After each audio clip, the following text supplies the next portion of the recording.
자, 이제 세 번째 시간인 FTA 활용에 대해서 이제 설명을 좀 드릴 시간인데요.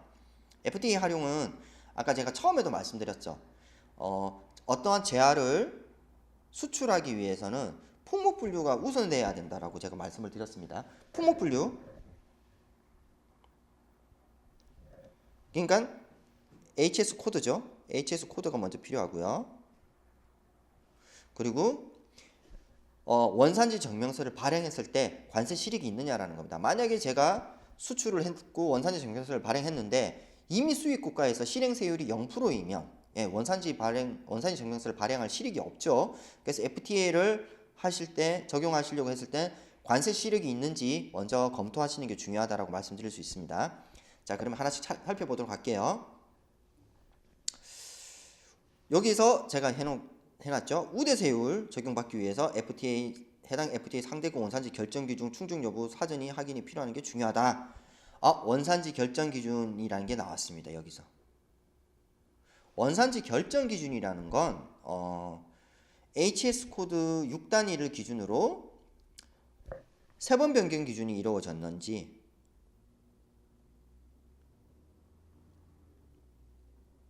아니면 부가가치 기준이 적용되었는지 이 둘 중에 하나를 선택하는 것도 있고 또는 두 개 다 적용이 돼야 되는 경우도 있습니다. 그 부분에 대해서 이제 그 다음 시간에 제가 알려드리도록 할게요. FTA 활용은 자, HS 코드. 자, 먼저 수출을 하면 FTA 협정국 발효국이 이제 확인을 먼저 한다고 말씀드렸어요. 그리고 수출품의 HS 코드를 확인해야 됩니다. 그리고 FTA 관세 혜택을 확인을 하고 실익 분석이죠. 그리고 원산지 결정 기준 및 원산지 판정을 하셔야 됩니다. 자체적으로. 원산지 결정 기준을 충족하기 위해서 서류를 임의적으로 조작하는 경우가 있습니다. 그럼 원산지 검정이 들어왔을 때 당연히 잡혀요. 원산지 검정이 왔을 때 내가 정상적인 원산지 증빙 서류를 가지고 있지 않으면 수입국에서 수입했던 모든 제품에 대해서 관세 혜택을 본 걸 추징당하게 됩니다.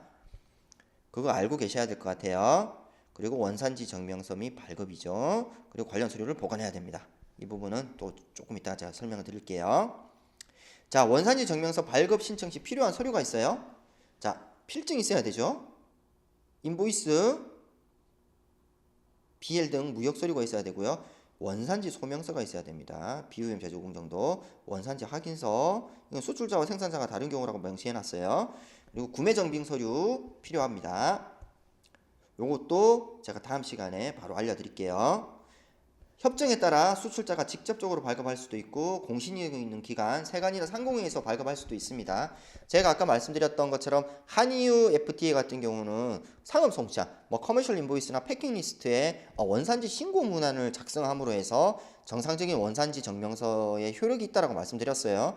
그렇지만 미국이나 이런 RCEP 같은 경우는 일부 국가이긴 하지만 원산지 신고서라는 게 있습니다. 원산지 신고서에 제가 직접 적는 거예요. 직접 작성하고 그거를 제가 직접 소명하는 겁니다. 그러기 위해서 수입자한테 제공하는 거예요. 그래서 공신력 있는 기관에서 검증을 받지 않다 보니 편하기는 하지만 어떨까요?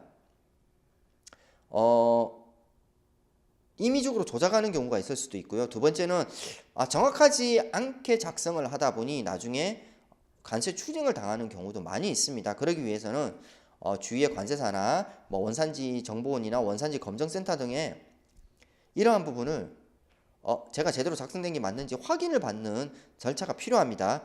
그런 부분을 조금 신경 써셔서 컨설팅을 받는 게 좋으세요.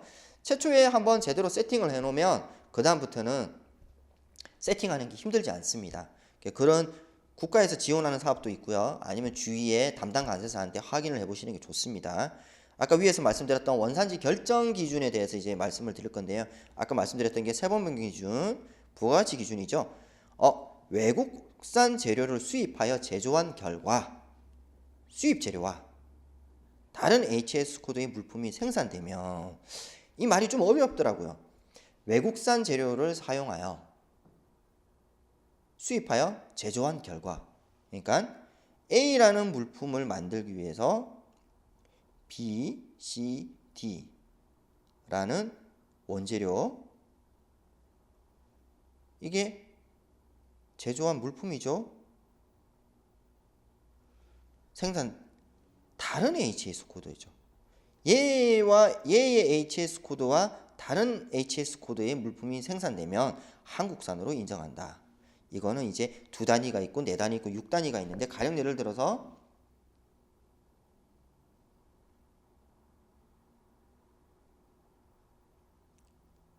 이렇게 가상의 HS 3번의 완제품이 있다고 말씀드릴게요.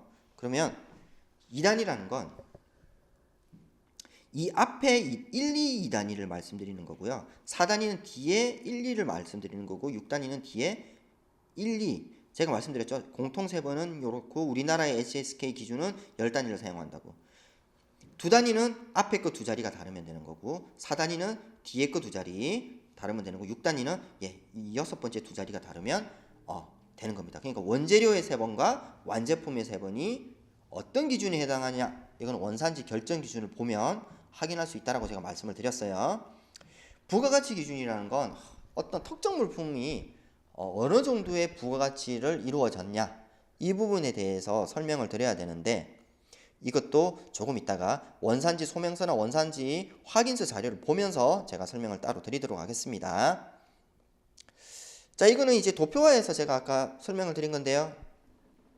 보시면 FDA 수입국 확인, 공급물품 HS 코드 확인, 관세 실익이 있는지 확인해야 된다 그랬죠. 자, 원산지 결정 기준이 어떤 기준으로 이루어졌는지, 자, 서류는 제대로 구비하고 있는지, 이 부분이 제가 정말 중요하다고 말씀드렸죠.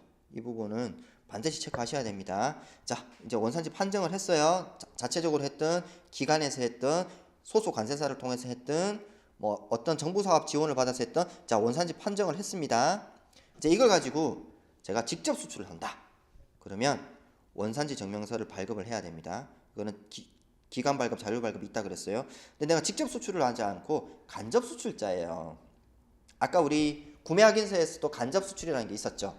내가 완제품을 또는 반제품을 만들어서 수출하는 당사자한테 물품을 제공했는데, 그럼 수출하는 당사자가 나한테 원산지 소명서를 요구한다. 그러면 저희는 원산지 포괄 확인서를 발급해 주면 됩니다. 이 원산지 포괄 확인서는 해당 제공한 완제품이나 반제품은 한국산 원재료로 사용했던 한국산 물품입니다라고 인정하는 서류예요. 이걸 국내 공급하고 수출자한테 송부하면 수출자는 이 원산지 확인서를 근거로 원산지 증명서를 발행을 해서 원산지 검정을 통해서 외국으로 수출하게 됩니다. 그래서 국내 거래에서 사용하는 게 원산지 포괄 확인서, 국내 거래에서 내가 수출 실적을 인정받기 위해서 사용하는 게 구매 확인서, 이렇게 2가지가 있다고 말씀드렸어요. 내가 완제품을 공급해서 수출자가 다르면 또 뭐가 있다 그랬죠? 네, 환급을 받을 수 있다. 이런 것도 제가 좀 전에 말씀드렸습니다. 뭐 뒷단원에 또 나오니까 그 부분에 대해서 또 제가 설명드리도록 할게요. 자, 원산지 증명서 신청 방법, 기간 발급부터 나옵니다.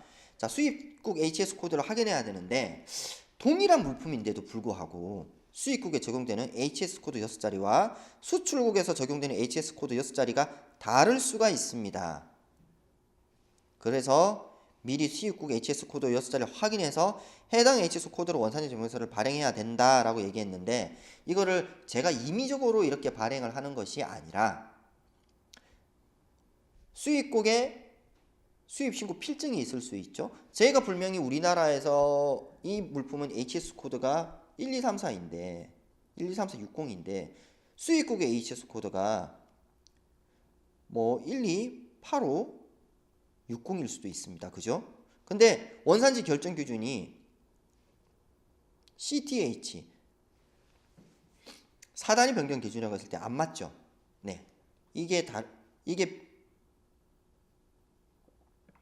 안 맞아요. 원산지 증명서가 완전 다르게 들어가는 겁니다, 지금. 요거는 약간 예시가 좀 어려울 수도 있겠네요. 아무튼 결정 기준이 다르면 그 3번으로 원산지 증명서를 발행해야 되는데, 제가 지금 발행할 수 있는 원산지 3번이랑 다르다는 걸 인지하셨죠?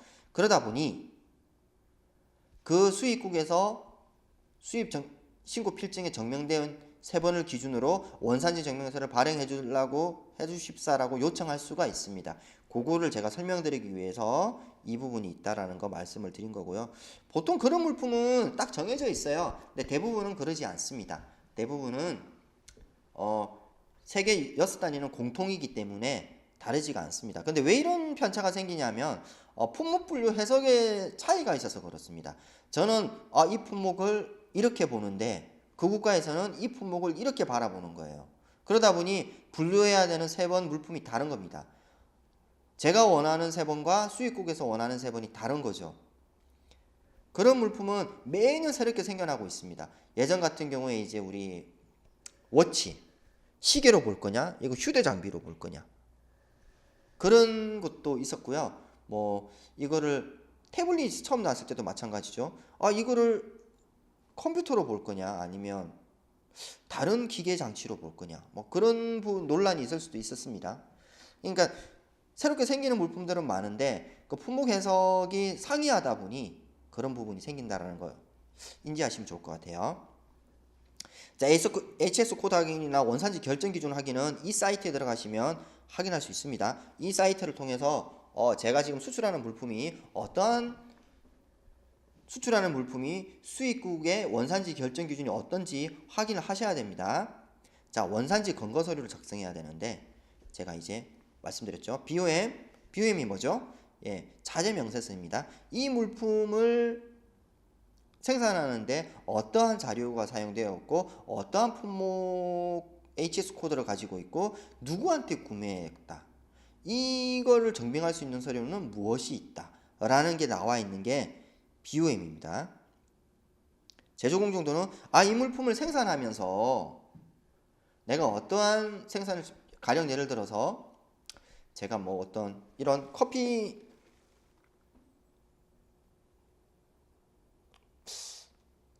컵을 만든다, 제조한다, 그죠? 그러면 이 원재료를 국내에서 구매할 수도 있고 수입할 수도 있어요. 그리고 두 번째는 이거를 성형 사출 작업을 거쳐야 되죠.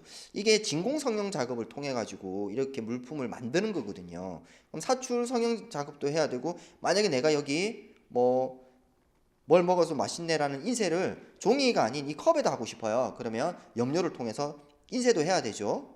그리고 나서 품질 검사도 해야 되고 제품 포장도 해야 됩니다. 그러한 제조 공정도를 나열해 놓은 거, 그리고 사진을 찍어서 첨부해 놓은 걸 저희가 제조 공정도라고 하는 겁니다. 이 두 개를 근거로 해서 작성하는 서류가 원산지 소명서라는 서류입니다. 물론 원산지 포괄 확인서도 있다라고 제가 말씀드렸죠. 원산지 포괄 확인서도 똑같아요. 양식은 비슷해요. 똑같다라기보다는 구성이 똑같아요. 그렇지만 양식은 비슷합니다. 자, 밑에 글 한번 볼게요. 이거는 설명드렸고요. 수출자와 생산자가 다른 경우 수출자는 생산자로부터 원산지 포괄 확인서를 수령한다. 아까 제가 설명드렸던 내용 그대로죠. 내가 수출하는 물품의 생산자가 아니다 보니 원산지 소명서를 작성할 수가 없어요. 그렇지만 원산지 소명서를 작성할 수 없다 보니 원산지 소명서를 작성하기 위해서 어떻게 해야 되는가요? 원산지 확인서를 받아서 그걸 근거로 원산지 소명서를 작성하는 겁니다. 이해되셨죠? 자, 이제 기간에 제출할 근거 서류가 뭐가 있을까요? 원산지 소명서, 제조공정도, BOM, 기타 거래 명세서 등이 필요하죠. 이 원재료를 어디서 사왔어요? 세금 계산서, 거래 명세표 등이 있을 수 있어요. 선적 서류, 수출 인보이스와 패킹리스트, BM, 이러한 것들이 서류가 준비되어 있어야 됩니다. 그리고 수출 신고 및 수출 신고를 하죠. 가끔 이런 경우가 있어요. 저희가 원산지 작업을 하다 보면 이미 선적 서류 마감일이 막 다가오는데 지금 와서 부랴부랴 관사님 저 원산지 소명서, 원산지 증명서 발급을 해야 돼요 라고 말씀하시는 분들이 있어요. 제가 지금 몇 번 이렇게 하주분들 만나면 미리 말씀을 드리는 게, 원산지 증명서를 발행할 여지가 있다면 수출 물품을 생산하면서 납기를 계약을 할 때부터 원산지 증명 서류를 준비하시라라고 말씀을 드리는데, 수입자 입장에서도 그래요. 처음에는 계약서상에 원산지 증명서라는 사항이 없다 보니 수출자는 간과하고 있는 거죠. 하지만 수입자 입장에서 이거보다 더 싸게 구매가 가능한데 굳이 내가 관세라는 리스크를 안아가면서 물품을 구매해야 될까 수입해야 될까? 그러면 수출자한테 부랴부랴 요청을 하게 됩니다. 원산지 증명서 발행이 가능할까요? 수출자는 발행이 안 된다라고 할 수가 없죠. 발행을 안 하면 수입자는 계약을 파기할 수도 있습니다. 물론 지금 계약한 거를 파기할 수는 없다라고 법적 다툼이 있을 수 있어요. 하지만 이 법적 다툼이 가게 되면 6개월, 1년, 2년 할 수 있을까요? 쉽지 않다라는 거죠. 그럼 수입자 요구를 들어주게 됩니다. 그럼 그때 뒤늦게 부랴부랴 이러한 서류를 만들고 있어요. 근데 관세사도 그렇고 이제 뭐 원산지 증명센터도 그렇고 서류를 보고 검토하는 사람들이다 보니 이 서류가 제대로 작성이 되지 않으면 이게 원산지 결정 기준을 충족하는지 원산지 판정 검정 문제에 있어서 문제가 있는지 확인하는데 시간이 많이 걸립니다. 그러다 보니 실질적으로 제조회사를 방문을 해서 제조 공정도를 보기도 하고요. 실제 물품이 만들어지는 원자재를 보기도 합니다. 왜냐하면 원재료의 HS 코드도 확인해야 되기 때문에 저희가 실질적으로 사진만 보고는 그 판단이 안 되는 경우도 있어요. 그러니까 완제품을 분해되어 있는 재료를 저희들이 보기도 합니다. 그러다 보니 이 근거 서류를 확인하는 과정, 발급하는 과정 시간이 많이 소요됩니다. 물론 기존에 수출을 했었고 기존에 원산지 증명서를 발행했던 이력이 있다 그러면 뒤늦게 하셔도 상관이 없어요. 하지만 이 물품에 대해서 최초에 원산지 증명을 해야 된다고 했을 땐 미리 수출 계약을 할 때 단계부터 미리 준비하셔야 된다 말씀드려야 될 것 같아서 말씀드렸습니다.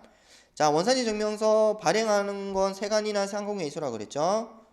이거는 편하신 곳에 하시면 돼요. 관세사인 제 입장에서는 세관에서 발행을 하고요.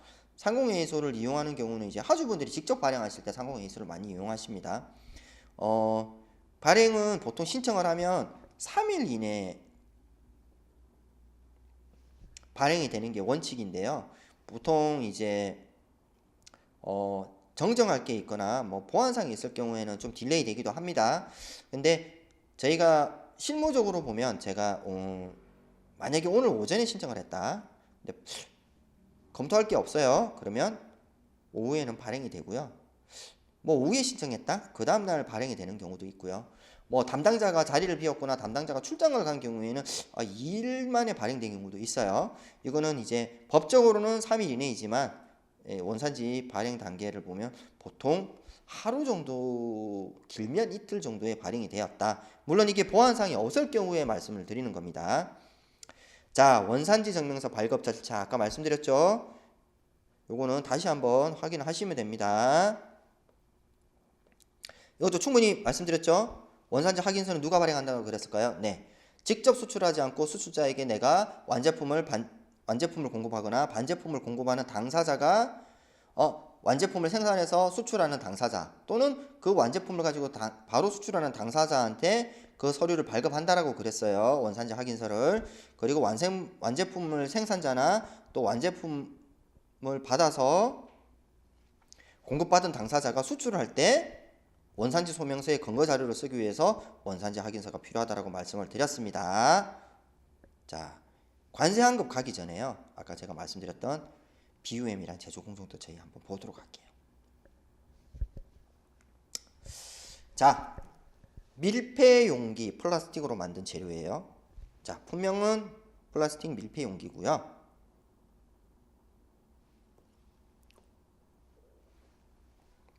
자, 보겠습니다. 플라스틱 밀폐 용기고 품명 HS 코드 392410이네요. 원산지 결정 기준 나와 있습니다. 세번 변경 기준 N, 영내비 기준으로 35% 이상. 이렇게 표시합니다. 저희가 왜 이게 있냐면 저희가 인도에 수출할 거예요. 한인도 원산지 결정 기준에 보면 이 물품은 이러한 기준을 갖춰라고 나와 있습니다. 자, 특징 및 용도. 플라스틱을 이용한 밀폐 용기는 주로 음식물을 보관하기 위해 사용하죠. 음식물을 보관하기 위해 사용됩니다. 자, 3924 HS 코드를 분류 체계를 보면 3924 4단위에는 플라스틱으로 만든 식탁, 주방, 그 밖에 가정, 위생, 차정용품이 들어가는데 식탁, 주방용품은 3924 10이죠. 자, 제가 뭐라고 말씀드렸죠? 플라스틱으로 만든 밀폐 용기라고 말씀드렸습니다. 자, 10이죠. 원산지 결정 기준의 해설을 한번 볼게요. 자, CTSH라는 게 무슨 의미를 그랬죠? 6단위 세번 변경이죠. 완제품과 원재료가 6단위 세번 변경이 이루어지면 되는 거죠. 세번 기준에 따라 HS 코드 3292410이 아닌 비원산지 물품으로부터 완성된 상구 일상이 생산되면 원산지 물품으로 인정된다는 거죠. 원재료와 완성품이 이 뒤에 끝자리가 다르면 된다는 거죠. 자, 그리고 아까 뭐라고 말씀드렸죠? 제가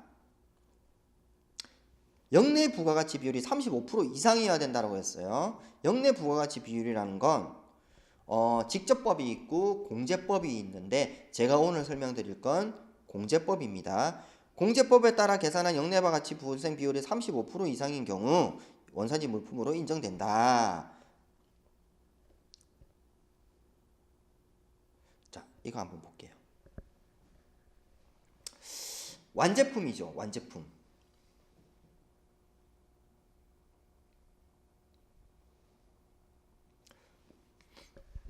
죄송합니다.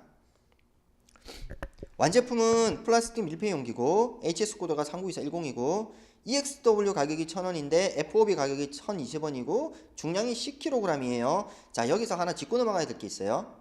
자, EXW 가격과 FOB 가격은 어떻게 설정되죠? EXW 가격은 제조, 생산, 노무 모든 비용을 합하고 여기다 플러스 이익이 들어가는 걸 저희가 EXW 가격이라고 하고 FOB 가격은요 이 이익에다가 국내 운송비죠. 왜냐면 제가 어떤 선적지까지 물품을 운송해야 돼요. 그 운송비가 들어간 걸 FOB 가격이라고 합니다. 그래서 금액 차이가 나는 거죠. 자, 원재료 BOM을 볼게요. 이건 하나 예시예요. 이걸 그대로 사용하시면 안 됩니다. 하나 예시입니다. 부품명 A에 보면 1번 BOM 1번에 실리콘 수지 들어가고 BOM 2번에 박스가 있고요. BOM 3번에 프로필린 중합체가 있고 BOM 4번에 안료가 있고 BM 5번에 잉크가 있어요. 자, 실리콘 수지는 HS 코드가 391000번이고 안료는 320619, 잉크는 321519의 HS 코드가 있는데 박스와 프로필린 중합체를 국내에서 가지고 왔어요. 그러면 제가 뭐가 필요하다 그랬죠? 네, 국내 제조에서 원산지를 확인할 수 있는 이게 영내산입니다. 국내산입니다. 인정할 수 있는 걸 원산지 포괄 확인서가 있어야 되지만이 원산지 증명이 된다라고 말씀드렸어요. 그래서 원산지 증명이 이루어진 이 서류를 토대로 해서 저희가 원산지 확인서를 발급을 하는데 그리고 나서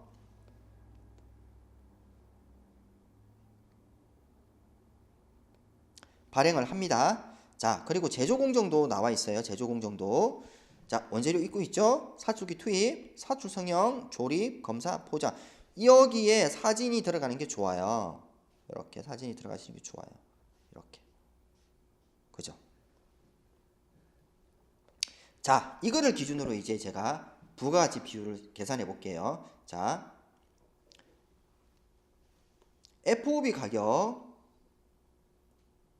그리고 비원산지 재료 340원, 60원, 120원. 자, FOB 가격 그죠? 오타가 났네요. FOB 가격 비원산지 재료의 가격 520원이요. 340, 60, 120을 더하면 520이 됩니다. 곱하기 100 해서 나온 게 49%예요. 제가 몇 프로 이상이어야 된다 그랬죠? 영내 부가가치 비율이 35% 이상이면 한국산으로 인정한다 그랬죠? 자, 49% 이상이기 때문에 영내산 비율을 인정하는 거죠. 저희가 그 35% 이상이라고 했을 때 간혹 업체분들이 33% 되는 자료를 죄송합니다. 37% 되는 자료를 갖고 와요. 근데 저희는 조금 보수적으로 접근할 필요가 있습니다. 제가 계산했을 때 저희 하주가 계산했을 때 부가가치 비율이 37%일 수는 있습니다. 그렇지만 바라보는 시각에 따라서는 저거는 저희가 인정 못해 라는 공정이 있을 수도 있어요. 그럼 그 공정이 투입되는 비용을 부가치 비율을 인정 안 할 수도 있고요. 아, 저 금액 구매 금액에서 저 금액은 또 인정 못해 라고 할 수도 있습니다. 그래서 저희는 약간 보수적으로 35%라고 하더라도 40%의 정도 맞춰놓고 비율을 맞추는 게 조금 리스크를 해지할 수 있는 방법입니다. 이런 분쟁이 발생하게 되면 나중에 원산지 증명서를 인정하지 않고 결국은 나중에 원산지 증명 능력이 없는 서류를 제공했다라고 해서 수입국에서는 관세 추징을 당하게 됩니다. 그 부분에 대해서 한번 하시면 좋을 것 같아요. 자, 이제 이 물품이었죠. 저희가 이 물품을 원산지 포괄 확인서를 갖고 오는 과정을 한번 볼게요. 491910이랑 390210이죠. 481920이랑 자, 공급하는 자 원산지 포괄 확인서는 이렇게 생겼습니다. 공급하는 자, 공급받는 자. 자, 공급하는 자와 공급받는 자 얘는 저한테 반제품을 원재료로 공급하는 당사자죠. 저는 수출자이면서 제조자입니다. 자, 이 두 가지를 한인도 세파를 적용해서 이 원산지 결제 기준을 충족했고 해당 포괄 유효기간을 설정해서 가지고 왔습니다. 포괄 유효기간은 왜 설정을 했을까요? 1년 동안 제가 인도에 납품하는 수출 물량이 가령 예를 들어서 매달 나간다라고 할게요. 근데 제가 재고를 1년치를 이 공급업자한테 다 가지고 사서 창고에 보관할 수가 없습니다. 왜냐면 이 물품을 구매하는 비용도 있지만 창고 보관료까지 생각을 해야 되죠. 그죠? 그러다 보니 제가 반제품을 살 때마다 또 원산지 포괄 확인서를 또 끊기가 힘들어요. 구매할 때마다 판매자한테 계속 같은 서류를 반복해서 받아야 되죠. 그런 부분을 없애기 위해서 포괄기간이라는 걸 설정하는 겁니다. 1년 단위 기준으로 하고요. 보통 이렇게 1월 1일부터 12월 31일 기준으로 많이 하거든요. 1회계 기간, 연도의 기간과 맞춰서 이렇게 많이 설정을 합니다. 왜냐하면 기업 내부적으로 재무회계나 원가회계 기준으로도 보통 1회계 연도를 1월부터 12월 31일까지 하는 경우도 많거든요. 또 보통 보면 3월부터 또 그 다음 연도 2월 28일까지 또 1회계 연도를 맞춰서 또 설정하시는 분들도 많으세요. 근데 원재료 인상이나 저희가 어떤 물품에 대해서 금액을 인상을 할 때는 보통 연 단위 기준으로 많이 하거든요. 그러다 보니 1월 1일부터 12월 31일까지 많이 설정을 합니다. 그리고 나서 그 다음 연도에 또 원산지 포괄하면서 또 새롭게 한 장을 받는 거예요. 왜냐면 원재료 가격이 인상이 되면 당연히 BOM에 들어가는 이 수치는 달라질 수밖에 없습니다. 인상이 됐다면 이게 290원이 될 수도 있는 거고 이게 70원이 될 수도 있는 거죠. 그래서 1년 단위로 계속적으로 반복해서 물건을 사오는 거에 대해서 그 원산지 포괄 확인서를 가지고 계속 사용하는 겁니다. 그래서 원산지 포괄 확인서를 이렇게 단위를 1년 단위로 포괄 기간을 설정하는 겁니다. 자, 이렇게 해서 제조자 이렇게 지인명판 하나 박아서 저한테 주시면 돼요. 자, 소명서는 뭐라 그랬죠? 이제 제가 수출하는 당사자죠. 이제 수출자, 생산자, 제가 되죠. 제가 이 밀폐 용기를 제조하는 당사자입니다. 원재료는 다른 곳에서 사온 것도 있지만 나머지 원재료는 제가 구매한 것도 있죠. 자, 플라스틱 용기 규격 품목 3번 원산지 결정 기준 가격 조건 금액 협정 자, 이렇게 적용해 주시고요. 자, 여기가 중요합니다. 이 생산 공정과 연번은 뭐 원산지 소명서 한 장에 뭐 이게 다 적을 수도 있는데 이렇게 간단한 경우는 이렇게 다 적습니다.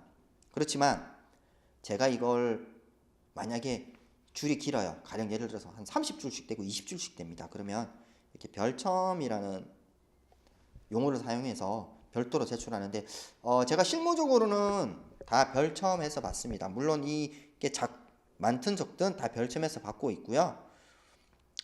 주요 생산 공정도 이렇게 글자로만 적는 경우도 있는데 사진 첨부해서 받는 경우가 많습니다. 그 부분 아시면 될 것 같고요. 자, 아까 BOM에 있는 내용이랑 그대로죠. 네, 달라진 게 없어요. 물품, 품목번호, 원산지, 수량 가격. 이 수량 가격은 부가가치 기준이 있을 때만 작성하는 거고요. 부가가치 기준, 가격 계산을 할 일이 없으면 이 부분은 생략합니다. 왜냐면 세번 변경 기준 같은 경우는 세 번이 변경됐느냐 안 됐느냐만 중요한 거지 가격이 중요하지 않거든요. 그렇지만 원산지 포괄 확인서를 받아야 될 경우가 생긴다면 요 생산자, 공급자는 반드시 기재하셔야 됩니다. 자, 원전 생산 기준을 충족했느냐? 아니요. 세번 기준을 충족했느냐? 예. 부가가치 기준을 충족했느냐? 예. 결합 기준 충족 여부? 뭐 예일 수도 있고 아닐 수도 있어요. 여기서는 아니라고 체크를 해놓기는 했지만, 자, 나머지는 쭉 읽어보시면 알 건데, 여기서 이제 중요한 건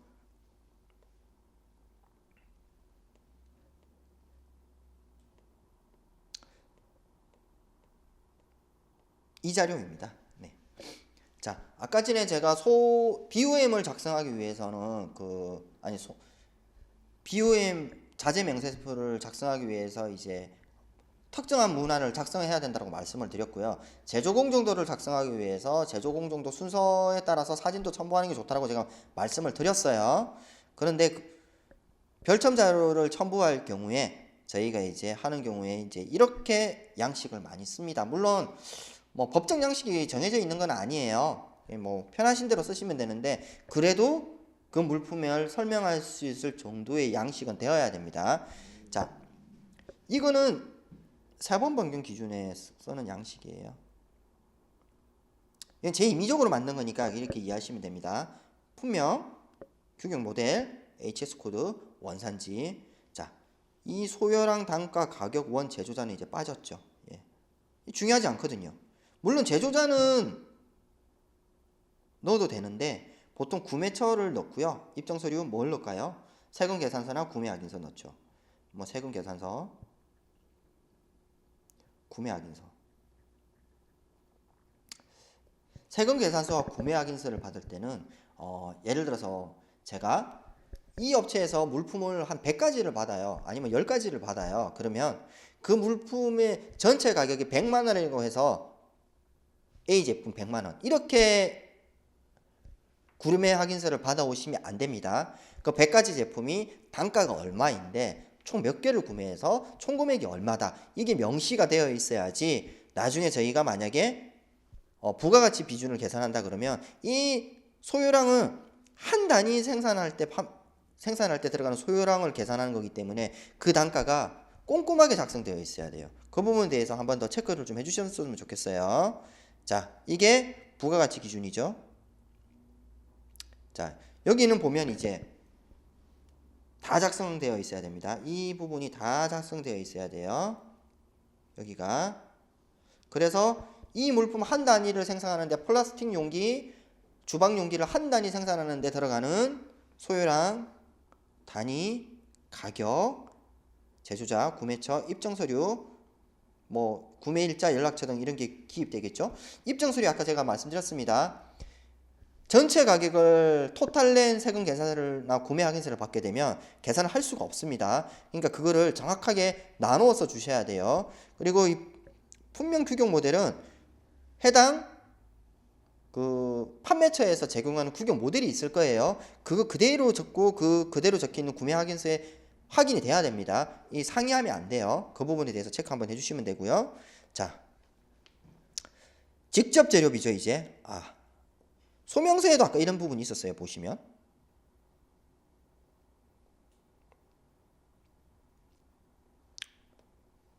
재료비 여기 있었죠. 소명서에도 이런 재료비가 있었어요. 근데 이걸 봤을 때 저희는 이제 저걸 별첨을 하다 보니 여기다가 이제 영내산 재료가 얼마다, 역외산 재료가 얼마고 재료비 합계가 얼마였어. 영내산 원재료가 얼마고 역외산 원재료가 얼마인데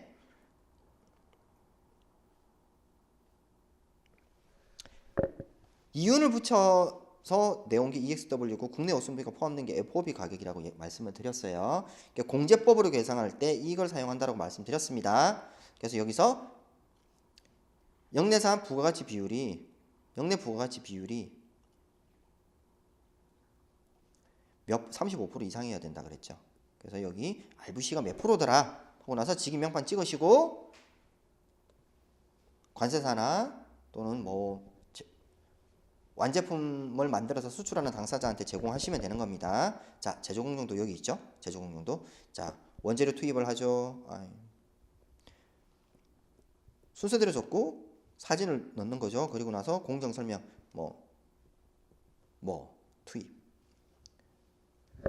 투입, 사출, 성형, 연료, 안료, 잉크, 접합 과정, 착색 과정, 포장, 검사. 이런 공정이 있겠죠. 이제 공정 설명 그렇게 길게 적을 필요는 없고요. 누가 보더라도 알 수 있을 정도로 공정을 설명하시면 됩니다. 자, 직인 명판 찍으시면 되고요. 이게 원산지에 대한 절차였습니다. 조금 쉬었다가 다시 설명드리도록 할게요.